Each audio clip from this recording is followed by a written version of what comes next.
Et l'on prend tout de suite la direction de Kaboul en Afghanistan, retrouvé sur place Cyril Payen. Cyril, nouvelle explosion donc ce dimanche dans la capitale afghane. Il s'agirait d'une frappe américaine qui visait un véhicule lié à l'État islamique. Est-ce que vous nous confirmez cette information ?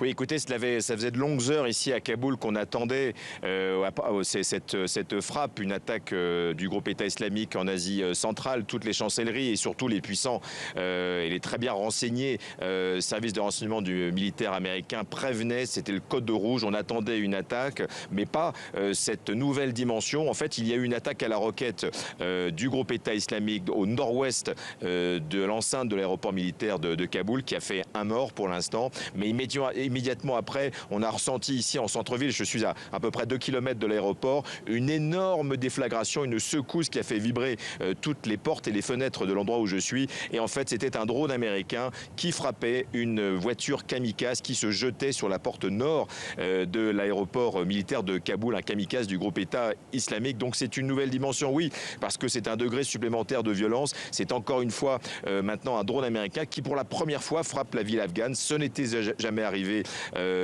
auparavant. Donc chaque jour, un degré de violence supplémentaire est franchi et c'est vrai que ça pèse énormément sur le moral des Afghans, sachant qu'il y a un compte à rebours important qui a commencé puisqu'on a quelques heures, quelques jours du départ définitif des milliers de troupes américaines qui sont encore stationnées à l'aéroport.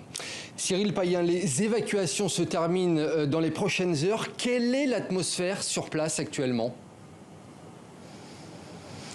Oui, écoutez, on vient de voir probablement l'un des derniers transports de troupes américains qui emmenait ces centaines de familles qui étaient encore à l'intérieur de l'enceinte de l'aéroport militaire de Kaboul, qui attendaient depuis plusieurs jours d'être évacués. C'est sans doute les derniers vols. Maintenant, c'est la phase 2 et finale. C'est l'évacuation des 5000 Marines et soldats, les bataillons de l'armée américaine qui étaient venus à la rescousse il y a 15 jours, on s'en rappelle, pour sécuriser l'aéroport. Ce sont les parachutistes américains qui vont sécuriser la zone avant de plier bagages. Pour longtemps ou pour toujours, on ne le sait pas.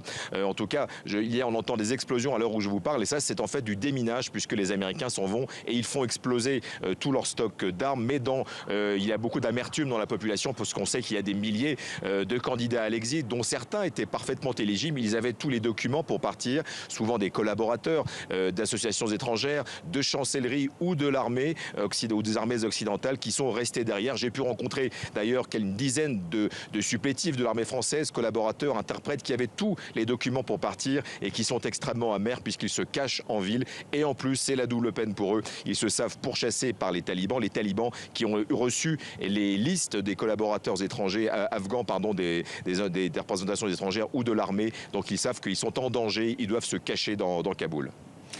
Les précisions de Cyril Payen depuis Kaboul en Afghanistan. Merci beaucoup Cyril Payen.